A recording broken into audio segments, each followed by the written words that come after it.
Alors, il est vrai que nous entrons maintenant dans un temps où on doit dire aussi qu'il y a quelque chose qui est fantastique parce que derrière ce moment, ce temps que nous avons vécu au travers de Simchat Torah, Sukkot, je remonte en arrière, hein, ça nous paraît peut-être un petit peu loin maintenant. Eh, on oublie vite, hein. Et j'espère que la plupart de vos engagements ont pu être retenus et que l'une des lignes directrices était également de pouvoir entrer dans une ligne nouvelle de vie, mais également de fondement spirituel, de vraiment maintenant être dans le vécu des jours, de construire nos jours dans cette année avec une dimension nouvelle, avec l'Éternel, en Yeshua Mashiach. Alors c'est vrai que c'est plein de surprises, parce qu'on ne sait jamais ce qui peut se produire, on ne sait jamais à l'avance, parfois, des événements douloureux qui sont inattendus, d'autres moins douloureux. Et puis il y a aussi des moments peut-être qui vont être, et c'est ce que je souhaite le plus, des moments de réjouissance, de joie et de vie. Alors, c'est vrai que on peut dire jusqu'à Pessah, c'est un long voyage. C'est un long voyage, mais c'est quelque chose qui nous prépare à entrer dans cette fête. Entre parenthèses, j'aimerais dire à ce sujet que parfois, il y a des personnes qui ne s'adressent pas aux bonnes personnes. Donc, si vous avez une question halachique, si vous avez une question concernant la personne qui lève le Sefer Torah, hein, au lieu de faire des remarques à droite et à gauche, vous venez me voir, c'est moi le Rav. Et c'est à moi de pouvoir trancher, de vous dire ce qui doit être appliqué ou non appliqué. Maintenant, pour vous dire quand même que des fois, il y en a qui ne vont pas plus loin que le bout de leur nez, ah, il n'est pas circoncis, donc il ne peut pas lever la Torah. Je vais te dire une chose, si tu fais Pessar avec nous, normalement, l'étranger n'a pas le droit d'être à la table d'Israël. Donc réfléchis 5 minutes avant de dire certaines choses. Et c'est important. J'ai ma réponse, hein, bien sûr, qu'il faut quand même avoir une réponse. Mais n'agissez pas comme ça rapidement sans le savoir, la connaissance, sans véritablement des choses qui sont établies. Moi, avec Nadav, on en a parlé. Jamais, nos rabbins, jamais on a entendu ce genre de réflexion dans nos synagogues et dans notre tradition juive. Donc pourquoi vous la posez, ça c'est vraiment un mystère pour moi, hein. Donc je ne veux pas vexer, mais il nous faut quand même clarifier. La deuxième chose, c'est que le 14 décembre, à 10 heures, je convie vraiment tous ceux qui souhaitent devenir membres ou qui ont des questions à poser avant, qui souhaitent savoir en quoi cela consiste, de venir participer. À cet effet, on aura un temps de partage, d'explication sur un ensemble de choses où vous seront remis tout un tas de documentation pour que vous puissiez prendre connaissance de, de ce lieu, de ce qu'il a été, de ce qu'il est aujourd'hui, de ce qu'il sera. En même temps, je vous invite vraiment à réserver cette date. On n'a pas pu le faire avant parce que tout était plein. Et donc, voilà, je vous demande vraiment, pour tous ceux qui ont des questions, quelles qu'elles soient, de pouvoir venir. Bien sûr, ne me posez pas des questions hors sujet. Je m'abstiendrai de répondre avec politesse. Mais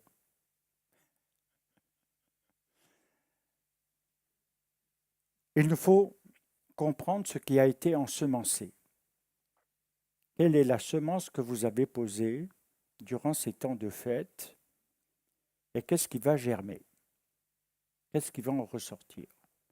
Car si vous n'entretenez pas la semence au travers de différents éléments, il peut y avoir problème.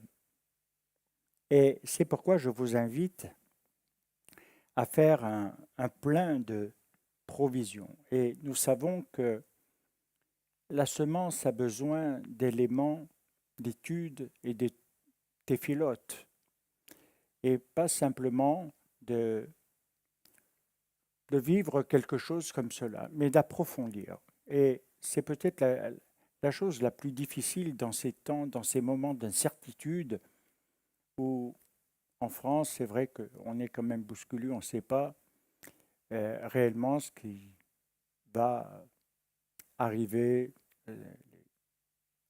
C'est un peu, pas vraiment un mystère, mais c'est quand même une inquiétude.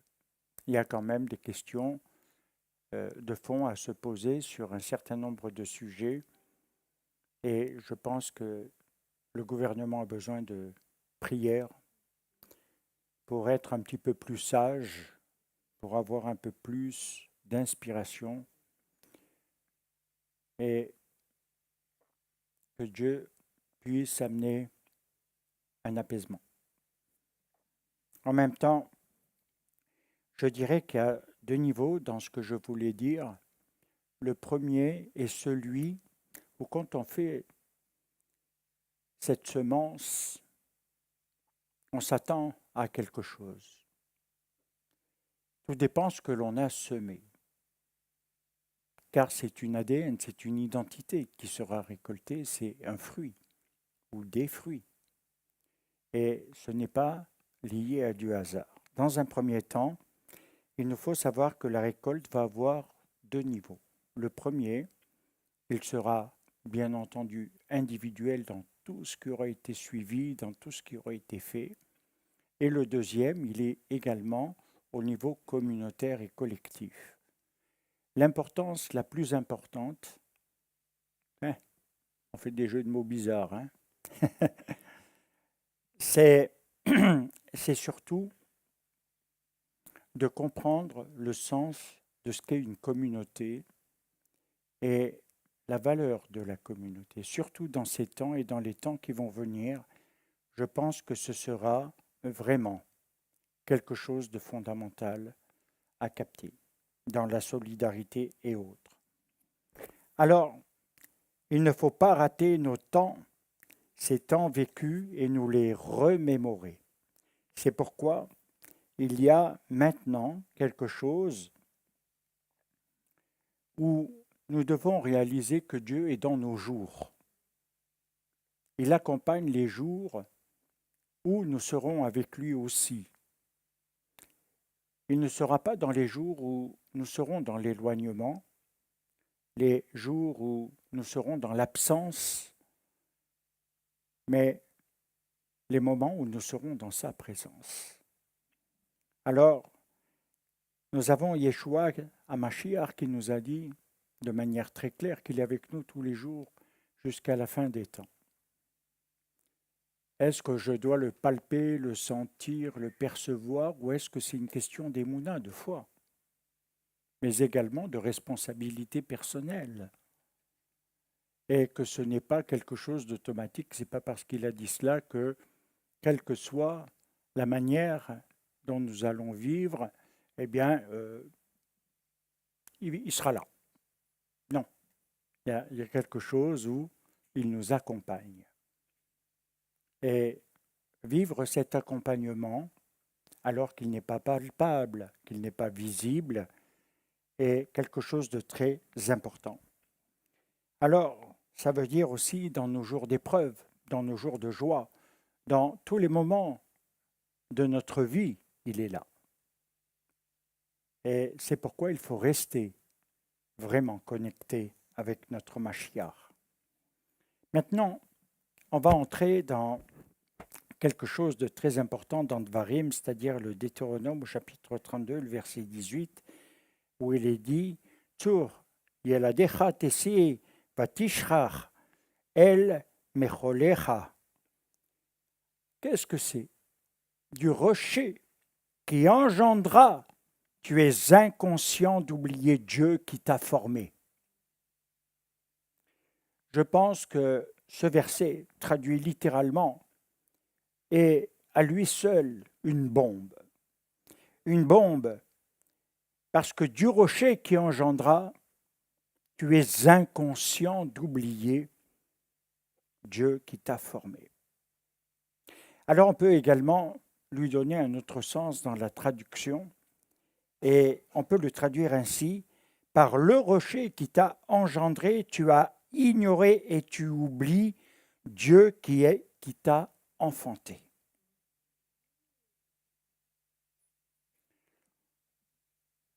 Est-ce que ça veut dire que je peux oublier? Vous avez vu, quand j'ai fait la remarque sur les fêtes, vous avez oublié pratiquement ces temps. Oublier, c'est quelque chose d'étrange, mais de réel. On oublie très vite. Et c'est pourquoi il est important de comprendre ce passage qui nous paraît étrange, parce qu'il veut nous dire quelque chose, il veut nous enseigner. Et c'est ça la semence. La semence, elle est dans l'enseignement.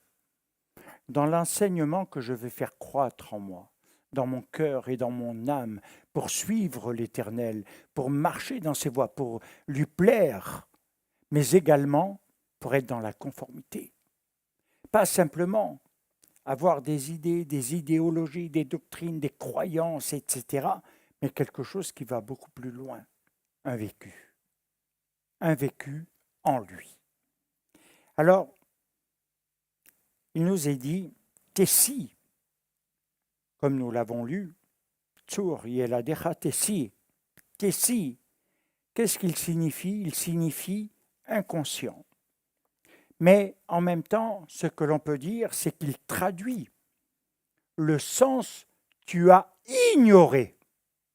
Être inconscient en hébreu veut dire être dans quelque chose de volontaire où tu as ignoré ce que Dieu a dit, ce que Dieu a fait, ce que Dieu attend de toi. Il n'attend pas simplement de combler tes désirs, tes espérances, tes espoirs. Tu as ignoré. Donc tu es inconscient. Et c'est vrai que quelque part, on pourrait développer cela parce que le côté de l'inconscient, en hébreu, quand on l'analyse, et il nous dit, nous nous sommes mis volontairement dans un coma d'oubli. On est dans un coma spirituel, quelque chose qui n'apparaît plus dans la mémoire, quelque chose qui est là, c'est vrai, toujours présent, mais non actif. On ne se souvient pas. Et c'est ça le sens « tu as oublié » de Tessi. Tu as oublié. Je me suis mis volontairement dans un coma. Et ceci veut dire que je vais le remplacer, bien entendu, par quelque chose. Alors c'est à chacun de donner un petit peu son orientation par rapport à ça. Mais le texte va quand même plus loin parce que le mot suivant nous donne véritablement quelque chose de nouveau, qui est à retenir, qui est à garder. Et nous devons préciser que le yod de Tessi est écrit en tout petit. Et ça, ce n'est pas une erreur lors de la copie dans la Torah. C'est quelque chose qui doit attirer l'attention, qui est un signe, une alerte de la part de Dieu qui veut nous dire quelque chose. Quand il est dit « Tessi vatishchar », Tessi vatishchar, ça veut dire littéralement « tu oublies », mais on peut lire parallèlement « vatish et char », « vatish et char » avec le aleph tav, c'est-à-dire dans tout ce qui est inclus, compris à ce niveau-là. Et ça veut dire une chose très importante, parce que quand il nous est dit que tu oublies l'Éternel, ou quand tu es dans l'inconscient de celui qui t'a enfanté, de celui qui est véritablement ton Dieu, vous savez ce que ça veut dire, ce que je viens de lire? Ça veut dire tu affaiblis la force. Tu affaiblis la force. Tu affaiblis ta force. Alors ça veut dire également parallèlement que parfois on se croit fort parce qu'on a des accents religieux. Je veux bien. Mais où réside la force de l'Éternel? Elle est dans pas mal de choses. Et c'est pourquoi il nous faut retenir véritablement ces lignes, retrouver la mémoire. Une mémoire qui applique, c'est d'avoir constamment en soi les lignes et la pensée de l'expérience et du vécu en lui. Ne pas être simplement dans des interruptions. Lorsque on est dans les études rabbiniques, l'interruption est un danger de mort, parce qu'il nous fait tout de suite tomber dans l'oubli, parce qu'on fait autre chose. Or, il faut toujours revenir. D'où le sens de la Teshuvah, qui a une importance capitale. Maintenant, il est dit également dans un autre verset, Et Chalel Yeshurun Rochev Shamaim Bezecha. Nul n'est comme le Dieu de Yeshurun qui chevauche les cieux par ton aide. Deutéronome 33, 26. Deutéronome 32, 18 marque ce côté où, quand on est dans l'oubli, nous sommes dans la perte de la force et nous entrons dans les états de faiblesse. Alors c'est également quelque chose qui est vrai dans la tfila. Et il nous faut dire quelle est notre force dans la tfila, dans la prière. Sommes-nous forts? Sommes-nous faibles? Mais de quoi cela vient-il? Et je dirais que ça va dépendre beaucoup de toutes ces choses. Vous savez, l'amour de Dieu, c'est de vouloir nous ramener. C'est d'éviter que nous soyons dans la faiblesse, l'affaiblissement, parce que nous savons qu'il y a des conséquences à cela. Même humainement parlant, ce n'est pas simplement spirituel, ça a une répercussion aussi dans la vie quotidienne et dans nos projets et dans beaucoup de domaines.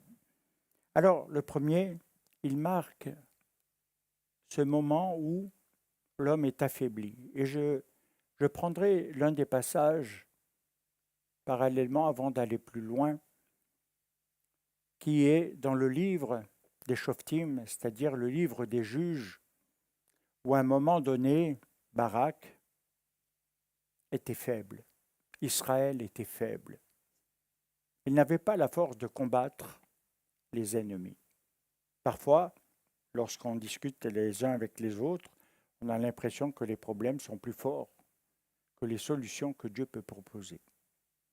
Que parfois les épreuves sont douloureuses. Parfois, elles sont longues. Qu'il y a des moments difficiles et on a l'impression que parfois, même si on prie, rien ne se débloque. Rien, apparemment, ne se dessine à l'horizon de manière positive. Et c'est ce qui crée une souffrance intérieure. C'est ce qui amène également une incompréhension. D'un côté, je crois en Dieu. Je sais qu'il m'a donné la tfila et qu'au travers de la tfila, il peut agir au-delà de ce qui est naturellement humain. Et qu'il peut véritablement faire des miracles. Alors bien sûr, c'est une vraie question, parce que quand Barak était faible, qui s'est levé? Edvora. Parce que elle a été dans la force, elle n'a pas regardé à l'état général, elle n'a pas subi l'ambiance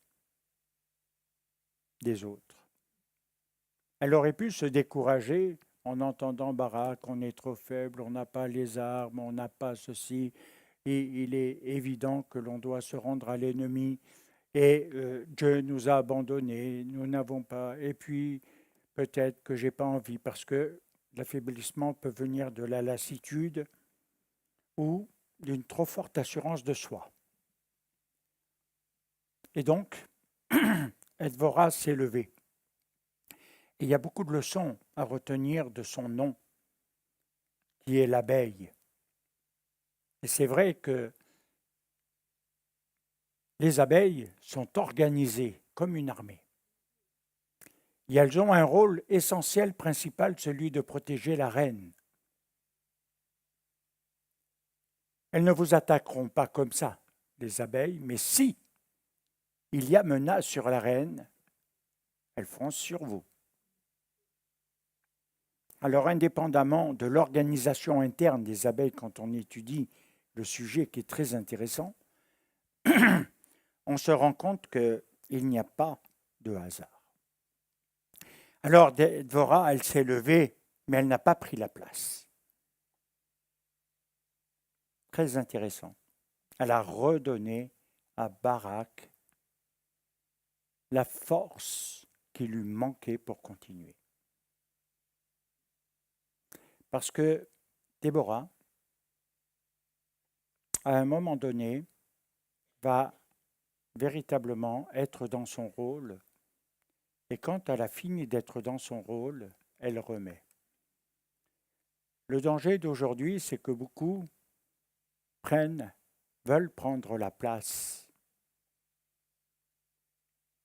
Il faut être à sa place. Voilà ce que nous enseigne tout cela. Alors, il y a cette compréhension que nous avons entre la force et la faiblesse quand on est en Dieu, Déborah, au travers de son émouna, eh bien, elle a amené la libération et l'action divine dans le peuple d'Israël. Le deuxième, après, dans le verset que nous avons lu, il nous amène à voir qu'il démontre la puissance de Dieu. Il démontre la puissance de Dieu. Nous avons d'un côté un verset qui nous dit que parce que tu as oublié, tu es dans la faiblesse, et puis de l'autre côté, il y a l'inverse, tu es dans la puissance de Dieu. Or, je sais qu'aujourd'hui, c'est très, très, très commenté, toutes ces notions, mais il nous faut revenir au sens de la Torah pour avoir davantage de compréhension. Et c'est là que nous allons aller dans le livre du Maharal, qui est dans le Sefer Gur Aryeh, parce qu'il va nous donner un éclairage particulier. Vous savez que les commentateurs d'Israël, dans l'héritage d'Israël, ont énormément étudié, prié, et ont voulu faire ressortir un ensemble de choses. Et là, le Maharal a quelque chose d'important à nous communiquer. Il dit, dans le Gur Aryeh, c'est l'être humain qui fait diminuer pour lui-même, et l'être humain est également dans la possibilité de la réception de la puissance de Dieu. Alors, comme tous les commentateurs de la Torah et des Névi'im et de tout ce que vous voulez, ça nécessite parfois des précisions, ça nécessite de pouvoir expliciter leurs pensées. Et voilà ce que l'on pourrait traduire, si je reste fidèle à cela, traduire le sens, il ne faut pas le comprendre comme tu affaiblis la force. Il ne faut pas le comprendre comme ça, dit le Maharal de Prague, dans ce qu'il vient de dire. Tu ne dois pas comprendre que tu affaiblis la force, mais tu affaiblis la qualité de ta réception de la force. Et là, ça change tout. Tu affaiblis la qualité de ta réception de la force. Et c'est là que le petit Yod nous met en relation avec ce qui établit la puissance de Dieu dans ce qui augmente ou dans ce qui diminue. Alors ça va, bien entendu, nous amener à la compréhension que cela va dépendre beaucoup de nos actions, de nos décisions, de nos choix. C'est important. Qu'est-ce qui pourrait vous affaiblir? Alors, si on prend un langage courant, le péché, ok, mais est-ce le terme juste, bibliquement parlant? Oui et non. Ce qui est plus grave, et même dans la pensée de Shaul de Tars, où je travaille beaucoup à ce niveau-là, c'est la transgression de la parole divine. Dieu dit, mais je fais comme je veux. Il donne un commandement, mais je le viole. Et à partir de là, il y a beaucoup d'explications qui pourraient être données. Et je pense qu'il nous faut entrer dans cette compréhension parce que Rachi nous dit dans son commentaire que lorsqu'il veut nous combler de bienfaits, quand Dieu veut nous combler de bienfaits, l'intention divine n'est jamais la punition, dans un premier temps, n'est jamais la conséquence d'un acte, mais son intention première est toujours de nous combler de bienfaits. Pourquoi nous disons, comme dans l'office Torah, et que le psaume 1 commence par Ashrei, Ashrei Haïch, heureux l'homme. Mais heureux l'homme qui quoi? Qui ne marche pas dans la voie des méchants, de ceux qui violent les commandements de Dieu, de ceux qui n'appliquent pas. Alors oui, dans ce cas-là, ta force s'affaiblit. Ta réception même de la force n'est pas. Mais heureux l'homme, Ashrei. Heureux l'homme. Heureux l'homme. Vous savez, la course au bonheur, c'est du business aujourd'hui. Maman. Venez me voir, je vous trouve quelqu'un. Non, je plaisante. Ce que je veux dire, c'est que être heureux, ça peut avoir vraiment plusieurs sens dans le vécu. Mais celui qui est vraiment heureux, c'est celui qui marche avec Dieu. C'est celui qui est dans ses voies. Et là, Dieu le comble de bienfaits. La bracha, elle ne se fait pas en une année. Elle ne se forme pas en une année. Elle se forme sur des années. Elle repose, elle se fait, elle se construit. Et à un moment donné, il y a un aboutissement de cette bénédiction dans la vie. Et elle va assurer beaucoup de choses. Et c'est pourquoi c'est important de comprendre que ce n'est pas quelque chose où je suis là, Seigneur, bénis-moi, donne-moi ta bénédiction, ou que le Rav me bénit, et puis voilà, j'ai un acquis. Non. Il faut qu'elle se construise, cette bracha. Cette bénédiction de Dieu, elle doit se construire. Mais il nous faut savoir que de toute façon, parallèlement, si malheureusement ça ne se construit pas, c'est les malheurs qui vont arriver. Et les malheurs, ça se construit dans l'histoire de nos vies, dans nos choix, dans ce que nous avons fait, pas fait. Parfois, c'est une conséquence de quelque chose, autrement dit. Et c'est pourquoi nous devons comprendre. Et aujourd'hui, après plus de 40 ans, je peux dire qu'il y a des moments où on a l'impression qu'on n'a aucune visibilité. Rien. On voit rien et on se dit, mais qu'est-ce qui se passe? C'est douloureux. On avance sans avancer. Et puis tout à coup,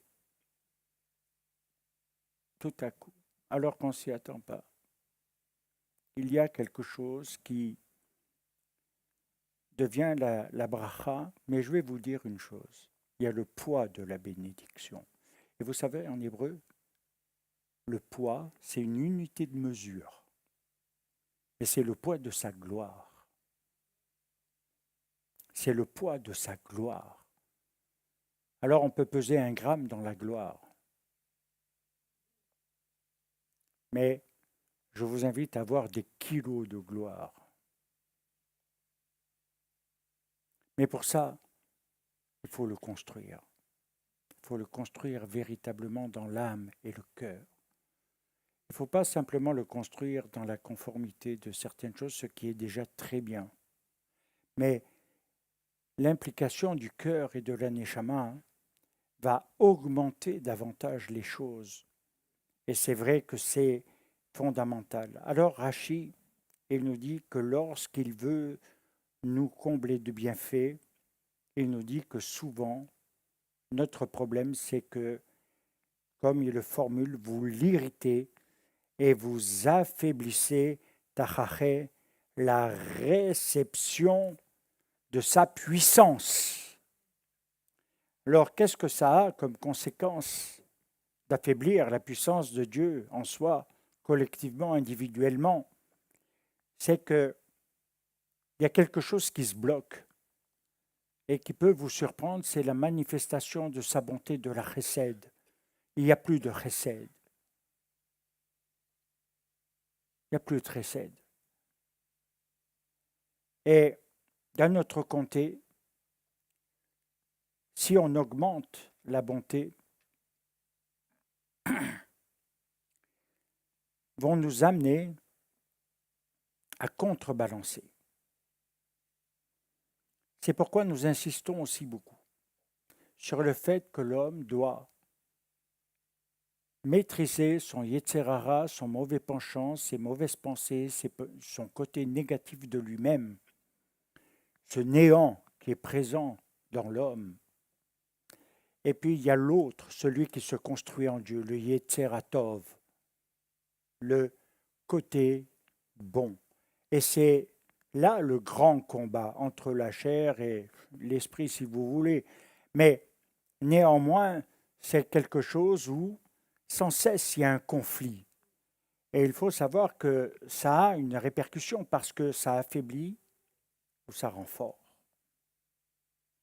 En même temps, les paroles de Yeshua Mashiach dans Jean 16, 33 nous amènent à aussi comprendre quelque chose dans l'enseignement qu'il a dispensé durant toute une période où il dit à ses talmidim, et je veux que les talmidim entendent un peu, parce que ce n'est pas simplement faire quelques études, ce n'est pas simplement réussir ça ou ça ou ça et puis ne rien foutre.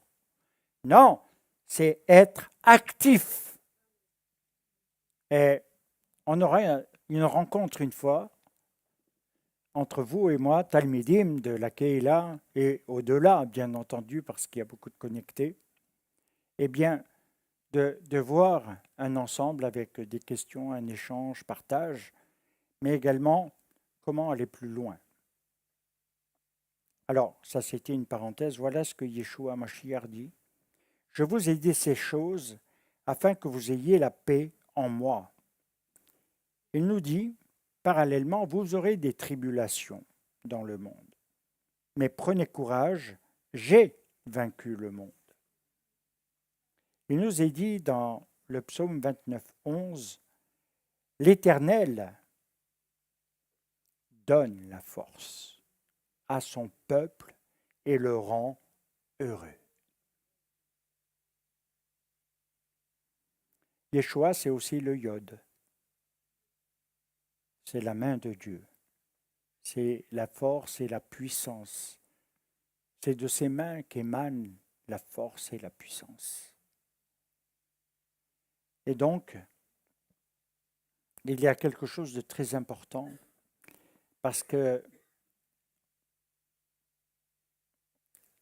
il y a dans la pensée hébraïque quelque chose de fondamental, c'est de faire naître la vie et non la mort. La mort, ça veut dire qu'il n'y a plus de continuité, il n'y a plus de suite, il n'y a plus rien. C'est le vide, c'est le noir, c'est quelque chose qui n'a plus d'action et qui n'a plus de futur, plus d'avenir. Lorsque nous comprenons les paroles de Yeshua Mashiach, nous comprenons que, quelles que soient les circonstances, les tribulations, les difficultés, les souffrances, les épreuves et tout ce qui s'y rattache, eh bien, il y a quelque chose où c'est en lui que nous allons trouver le shalom, la paix dans toutes ces circonstances, parce que nous sommes dans sa force. Et ce psaume est très important quand il nous dit « Il donne la force à son peuple et le rend heureux ». Alors, on pourrait essayer d'analyser quelle est cette force qui rend heureux. Vous savez, dans beaucoup de milieux complètement déjantés, et j'ose le dire, sans crainte et sans reproche, on essaye de faire toutes sortes de choses, mais ce qui va compter, c'est réellement l'application. Et l'implication de sa vie en lui. Alors, c'est sûr que ça va tracer des lignes qui vont avoir leur importance, parce que en même temps, le yod, c'est une lettre qui est liée à l'alphabet hébreu. On est bien d'accord. Et elle est représentée par un bras tendu avec les mains. Et ça veut dire également ce qui bénit. Ce qui bénit. Ce qui bénit. Alors je sais que, vous savez, avec l'expérience, beaucoup de gens viennent, bénissez-moi, je veux être béni. Ah, j'ai été béni dans cet endroit, puis ils ont oublié. C'est ce que je disais tout à l'heure, on oublie très vite. Ah, j'ai été béni, puis quelques problèmes, et puis ça y est, on n'est plus béni. Et on a tout oublié. Vous comprenez la faiblesse? C'est ça. La faiblesse de sa force dans la réception, c'est que quelque part, c'est pas lié de manière cohérente avec le Seigneur.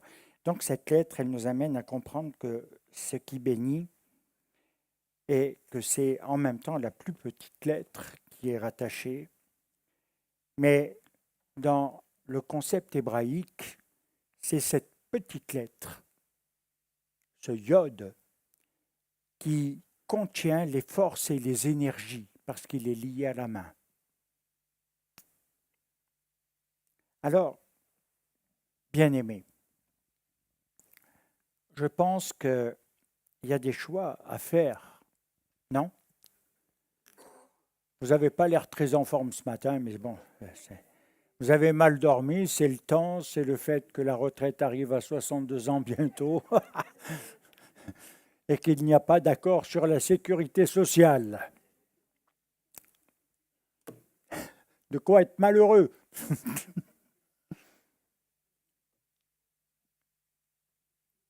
Vous travaillez pour les générations futures, mais simplement, comme on n'est plus assez nombreux, il n'y a plus de tout. Et ça fait des années qu'on le dit. Maintenant, c'est pas cette perspective-là que nous devons avoir. C'est les mounas. Et en même temps, il nous faut voir la manière également dont on bénit dans le peuple d'Israël. On a la bénédiction des Kohanim qui est fondamentale. En réalité, on élève les mains et on a une position des mains quand on bénit qui n'est pas celle que vous connaissez à droite et à gauche. Elle n'a rien à voir. Il y a une manière d'établir les mains pour que les forces et les énergies d'en haut qui nous traversent se transmettent. Et c'est pourquoi l'imposition des mains, ce n'est pas une imposition des mains, c'est quelque chose qui est une transmission d'en haut. Mais en même temps, si j'ai la faiblesse dans la réception de sa puissance, elle n'agira pas. Elle me laissera dans le même état dans lequel je suis. Par contre, si je suis dans la réception de sa puissance, alors à ce moment-là, il va y avoir quelque chose qui va se déclencher. Et moi, ce que je dis, quand Yeshua a béni, et quand il nous est dit de nous bénir les uns les autres, ce n'est pas faire du lachon hara sur l'un sur l'autre. Ce n'est pas de se critiquer, mais se bénir les uns les autres, et la force de la communauté, elle annule les effets de la malédiction. Autrement dit, les effets du malheur dans la vie, de ce qui pourrait arriver dans une vie.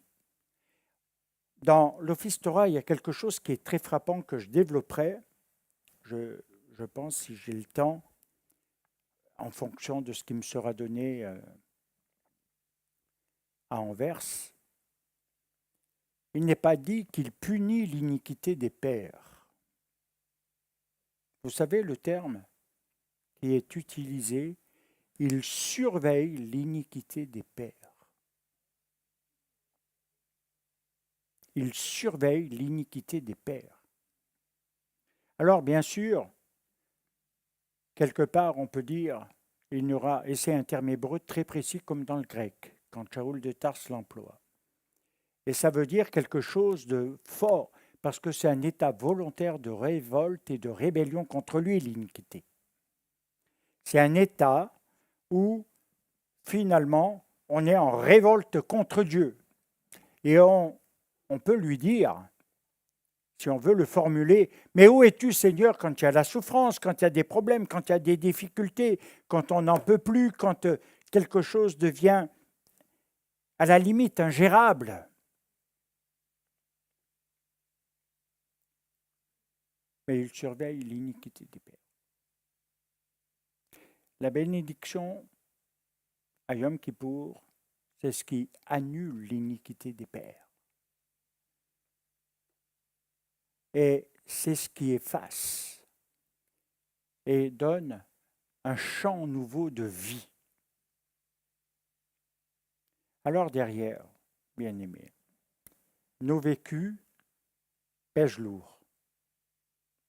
Comme je vous l'ai dit, il y a une unité de mesure aussi dans le mal. Le poids du passé, il fait combien de kilos dans la mémoire? Douloureux parfois. Des choses incompréhensibles, que ce soit juste ou injuste. Il y a des choses dont on ne peut pas mesurer l'ampleur, même sur un plan psychologique. Même dans l'analyse, il est difficile de pouvoir mesurer la souffrance de quelqu'un liée à son passé, mais il a un poids. Et il pèse lourd sur son présent et son avenir. Alors c'est là qu'il faut se poser la question, quel est le poids de sa gloire à lui, qui restaure l'âme.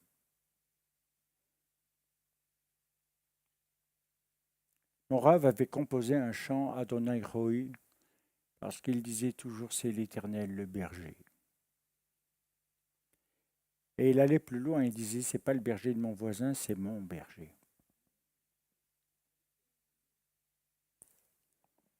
Et il me conduit. Près des eaux paisibles, c'est vrai, ça peut être romantique, mais dans les sentiers de la justice, à cause de son nom. Et je pense que, quelque part, nous devons avoir ces unités de mesure en tête. Qu'est-ce qui va peser le plus lourd dans nos vies? Alors, allons plus loin. Yeshua a souvent levé les mains et béni. Et c'est quelque chose qui est resté, qui a eu un impact considérable.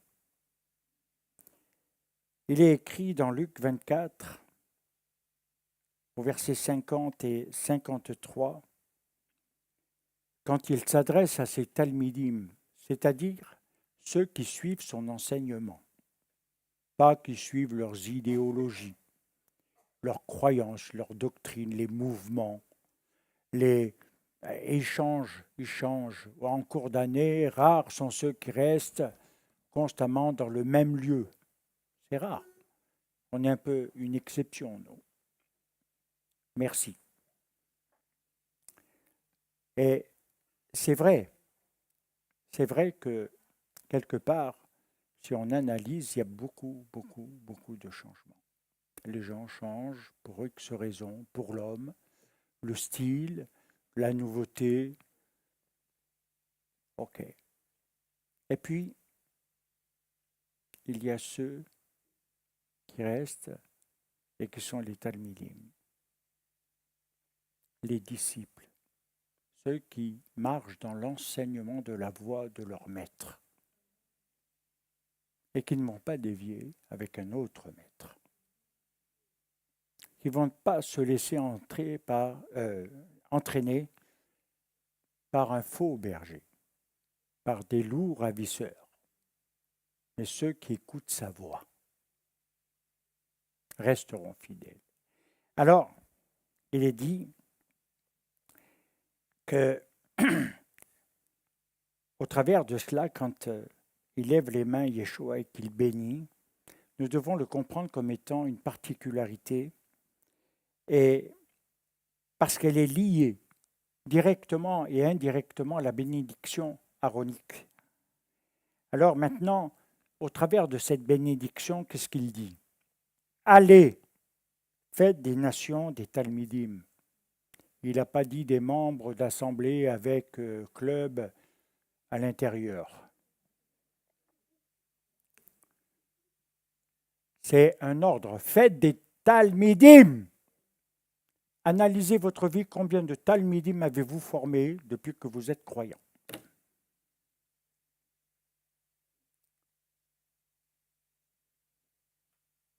Il y a un problème. Non?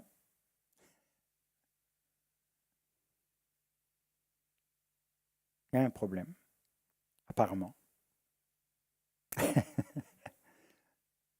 Et c'est pourquoi je vous invite vraiment à comprendre que quand Yeshua dit quelque chose, ce n'est pas banal. Ce n'est pas à prendre non plus à la légère. Il ne leur dit pas ça pour faire le plus grand mouvement au monde, passer à la télé ou essayer de montrer que voilà, ils sont à la pointe du jour. Dans 10, 20 ans, peut-être qu'ils ne seront plus. Vous savez, on en a connu des... En 40 ans, j'en ai vu.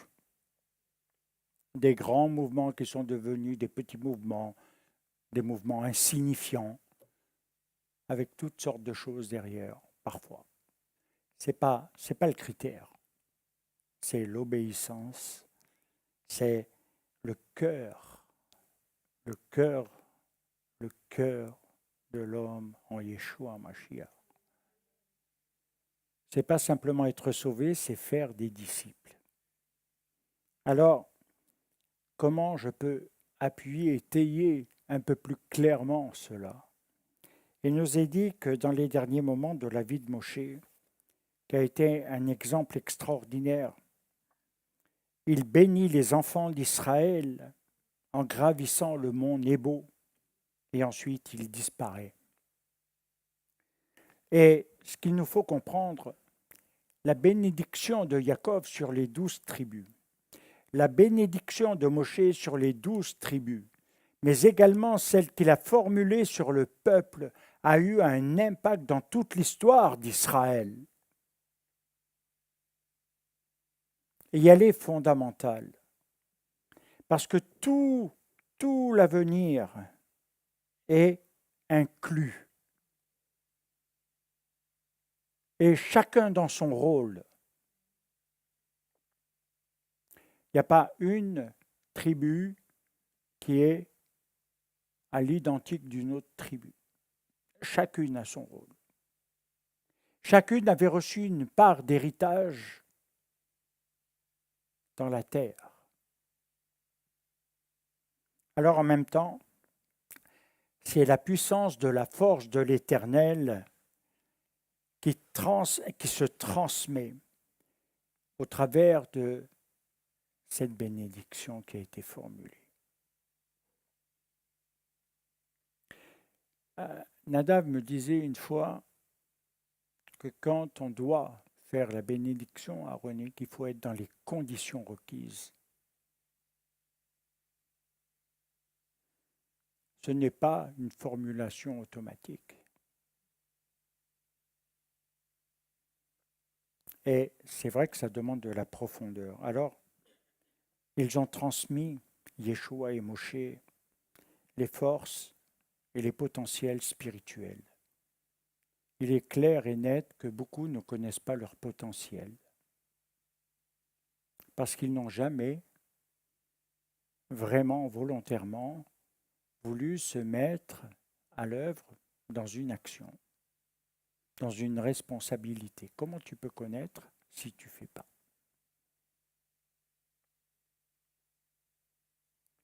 Et derrière, la deuxième chose, c'est que la bénédiction de Dieu au travers de tout cela, elle se fait sur 1000 générations. Elle ne se fait pas simplement sur une personne pendant quelques années pour qu'il ait de l'argent, qu'il ait une bonne retraite, ou qu'il vive bien, qu'il mange bien, et qu'il ait certains biens matériels. Trop souvent, la bénédiction est associée au matérialisme, mais il y a l'autre niveau, ce qui va reposer sur les enfants. Et quand on fait Shabbat, et Nadav le fait régulièrement avec Lily, c'est qu'on bénit les enfants. On bénit les enfants. Et on doit se bénir dans le couple. On doit se bénir dans la famille. On doit se bénir dans la communauté. Ce n'est pas en disant je t'aime bien, viens, on va manger, on va boire le café. Ah, c'est pas ça. C'est d'aller plus loin que ça. Et derrière, il nous faut savoir que c'est le poids de la bénédiction d'Abraham. Quand Dieu bénit Abraham, qu'est-ce qu'il lui dit? Abraham, tu vas devenir un homme heureux, tu auras un gosse. Ça aurait été sa plus grande joie, non? Abraham, tu vas devenir très riche, tu auras un grand troupeau malgré le désert et tout, je vais te garder. Tu auras une grande famille, tu vas être quelqu'un de bien, de respecté dans la société. C'est ça qu'il dit dans sa bénédiction, Dieu? Qu'est-ce qu'il dit? Qu'est-ce qu'il formule?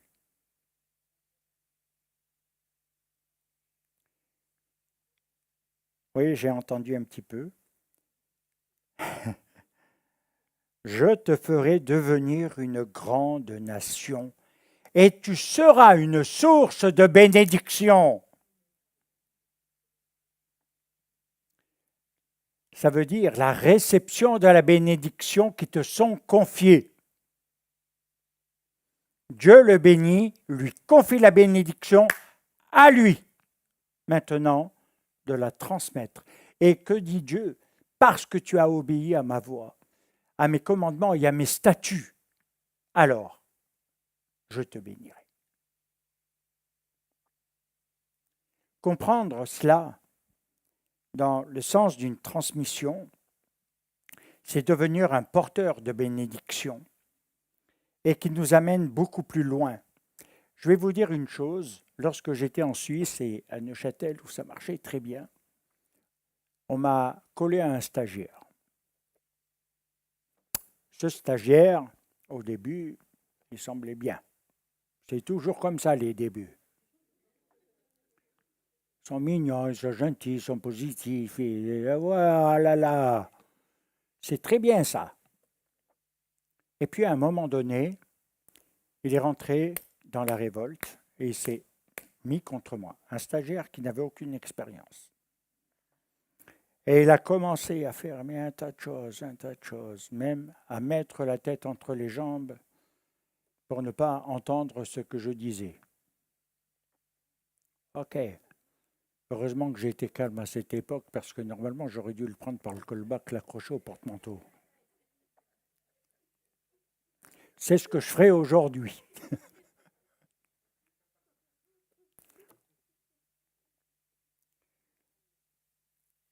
Au point que ça a eu des répercussions. Et au moment où Dieu m'a appelé pour me ramener ici, que je vais partir, on m'a dit, et écoutez bien, c'est très important, tu vas bénir le gars pour lui transmettre la suite. J'ai dit quoi? Moi, je fais rien du tout, je lui pose même pas un doigt. Rien. Ouf, qu'est-ce que j'avais pas fait? Ah, t'es pas dans la convention, il faut savoir, blablabla. On me sort, vous savez, ce blabla, patate canon, pourri, là. Et on me dit, il faut que tu transmettes. J'ai dit, moi, lui, qu'est-ce que tu veux que je lui transmette? Rien du tout. Il n'a rien suivi. Alors, on a commencé à me dire, ah, j'ai un problème. On a dit, j'ai un problème. Ok, j'ai un problème, quoi. Qu'est-ce que tu veux? Quand j'ai un problème, je cherche la solution, c'est tout. Je ne l'ai pas fait, mais je leur ai dit en partant, première année, ça va aller. Deuxième année, ça va commencer avec ce mec à tanguer. Le navire va prendre l'eau. Troisième année, il faut le camp. Je ne vous mens pas. Vous pouvez vous renseigner avec qui vous voulez. Ça s'est passé exactement comme ça. Il a déconstruit ce que l'on construit. La bénédiction, elle construit le futur dans la continuité et surtout, dans le nom d'Abraham, ça veut dire que le nom est augmenté. C'est une bénédiction qui augmente, c'est-à-dire qui est un plus, qui donne quelque chose de différent. C'est pourquoi, à un moment donné, quand on entre dans la smicha, dans la bénédiction de Dieu, quand on doit reprendre dans une assemblée ou dans la continuité, il y a quelque chose qui est relationnel aussi. Ce n'est pas simplement quelque chose où la personne, ben voilà, elle a fait des études à droite et à gauche, on ne sait pas qui il ne connaît rien à l'historique, il n'a pas de fondement du tout, il n'a pas marché avec le pasteur ou l'assemblée ou le rave, et puis on va le reconnaître, ils déconstruisent tout. Et après, ils font de leur propre truc. Et après, ils s'appellent apôtres, prophètes. Ah ouais. Et ils ont jamais été reconnus. Et c'est pour ça que ça ne dure pas. Israël continue parce que c'est de génération en génération. Il y a une filiation. Alors, bien-aimés, dans Dvarim 33, 26, il n'y a pas de Dieu comme le Dieu de Yeshurun. Et comme nous l'avons vu au début, c'est que la force peut être affaiblie, diminuée ou au contraire augmentée.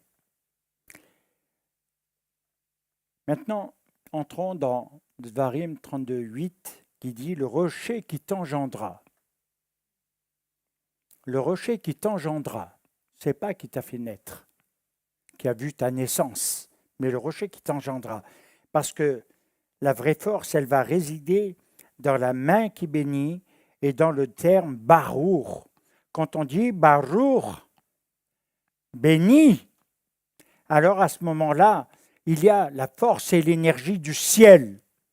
Il y a la force de Dieu dans ce barour, parce que c'est Dieu qui nous dit de bénir. Bien sûr, si on le fait à la légère et qu'on le fait comme par habitude, ça ne marche pas. Il n'y a rien qui se dégage. Il n'y a pas de force. Il n'y a pas d'énergie. Vous comprenez? Mais si il est fait de manière consciente, préparée, alors à ce moment-là, cette force, cette énergie, vous savez ce qu'elle va faire dans la personne, dans la collectivité? Elle efface les malheurs, la malédiction, mais également là où on est dans la déficience, dans les faiblesses, à cause du mal que nous propageons par le lachonara, qui est la médisance, alors à ce moment-là, il y a un retournement. Et c'est quelque chose qui change. Et quand Dieu met sa bénédiction, ce n'est pas seulement l'augmentation d'un nombre de gens qui ne sont pas obligatoirement engagés, mais des personnes qui vont être transformées pour servir Dieu, qui vont devenir la racine du peuple, le germe, la semence. Et c'est pourquoi j'ai beaucoup insisté là-dessus, parce que il y a des choses qui annulent et qui rendent déficient si on n'applique pas certaines choses. Nous savons que, par exemple, la shonara, la médisance, c'est quelque chose qui ne va pas amener la bénédiction de Dieu dans une vie. Alors pourquoi vous le faites?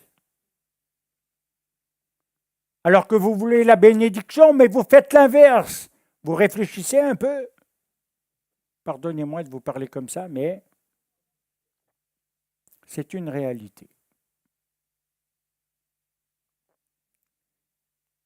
Derrière, ça nous empêche de rentrer dans ce qui doit être accompli. Vous savez que Dieu ne nous a pas créés au hasard ni par accident, mais dans un but. Trouver l'accomplissement de ce but, ce n'est pas en faisant n'importe quoi et en tâtonnant dans tous les sens et en marchant dans tous les chemins. C'est une voie d'obéissance, de renoncement, d'acceptation de sa volonté, et ça va tout modifier. Parce que ça va donner véritablement non seulement un futur, mais quelque chose où on est heureux. Vous savez, je pense que l'on peut dire ainsi, ce qui rend heureux, c'est quand on a vraiment un plein sentiment de satisfaction. L'insatisfaction est la cause de ce qui rend malheureux, parce qu'on est dans le manque, on est dans le déficit, on est dans le besoin, on est dans l'attente, dans l'espoir qui ne se réalise pas. Alors que l'inverse, c'est qu'on est comblé de joie, comme nous l'avons vu. Et à partir de là, ça modifie beaucoup les choses. Alors, c'est vrai que il y a quelque chose que nous devons comprendre. Dans la pensée d'Israël, nous pouvons annuler nos accomplissements.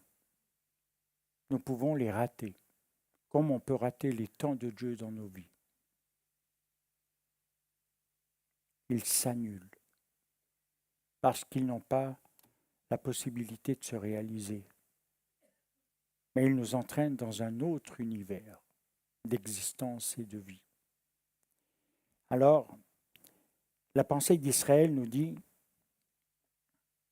soit nous sommes dans un avenir vide,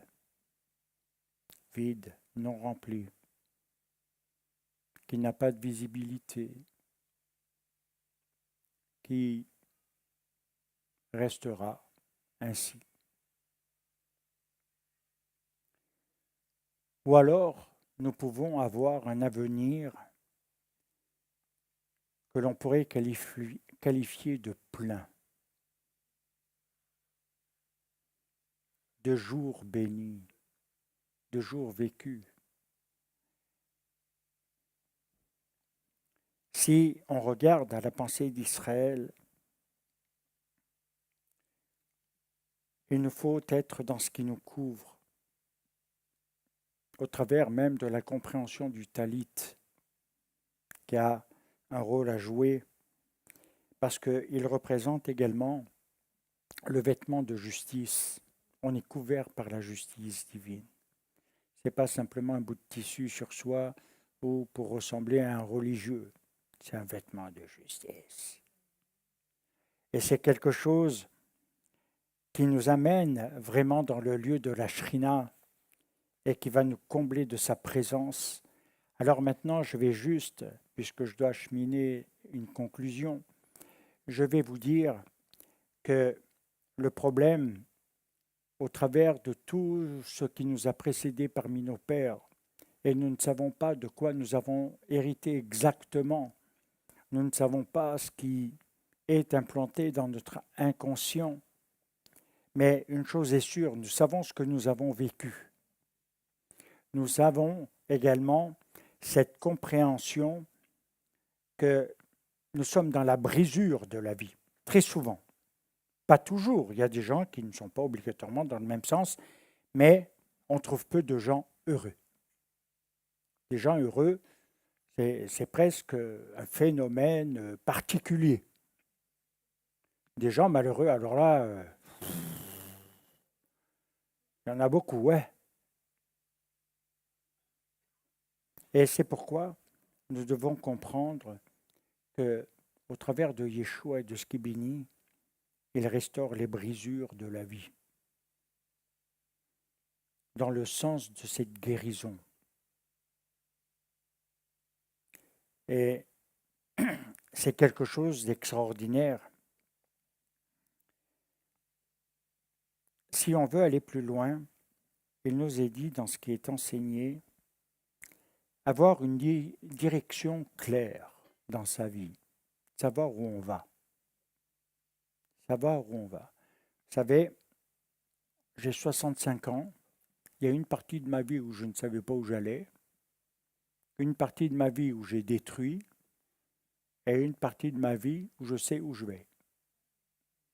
Aujourd'hui, à 65 ans, peut-être, je ne sais pas combien d'années encore, mais je sais où je vais, et je sais où je serai.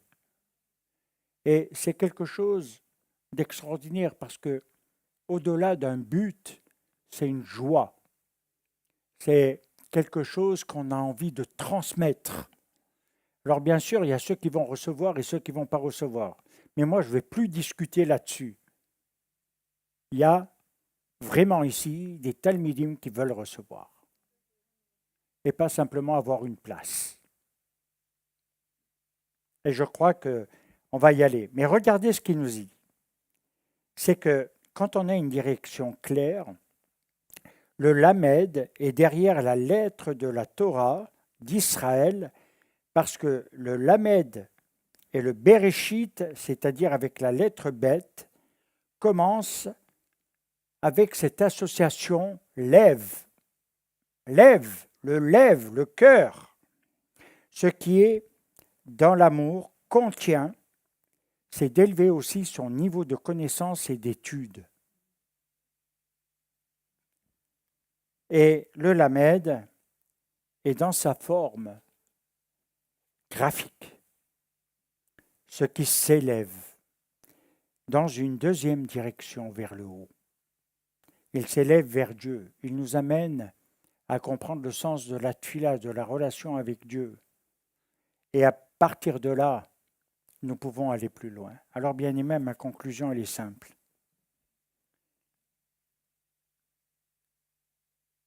L'amour de Dieu, c'est de nous rendre forts. Moi, mon rêve, je pense que votre désir conscient et inconscient à la fois, c'est d'avoir une communauté forte. Une communauté qui devient un lieu de vie, de guérison, de restauration, et non d'accueillir constamment que des blessés de la vie qui restent blessés toute leur vie, mais qui grandissent dans leurs blessures et les augmentent parfois au travers des déceptions et autres. Mais devenir un lieu de vie, un lieu où on transmet, devenir cette force ensemble qui va amener la Shrina.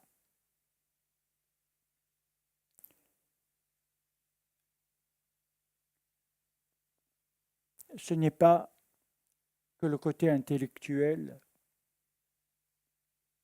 c'est le côté du cœur qui est la force réelle.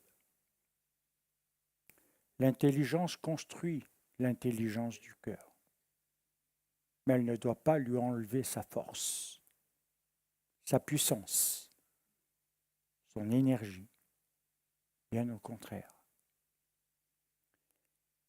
Rappelez-vous toujours de ça. Gardez-le précieusement. C'est vous qui avez votre avenir entre vos mains, pas moi. Je peux vous conduire, vous aiguiller dans le sens d'une transmission, mais je ne peux pas faire des choix à votre place.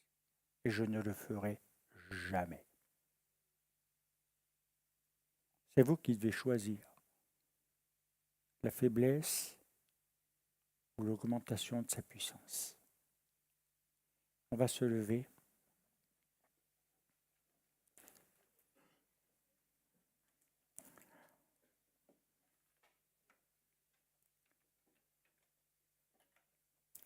Yeshua, nous voulons nous tenir là dans le lieu de ta présence, dans le lieu de sainteté.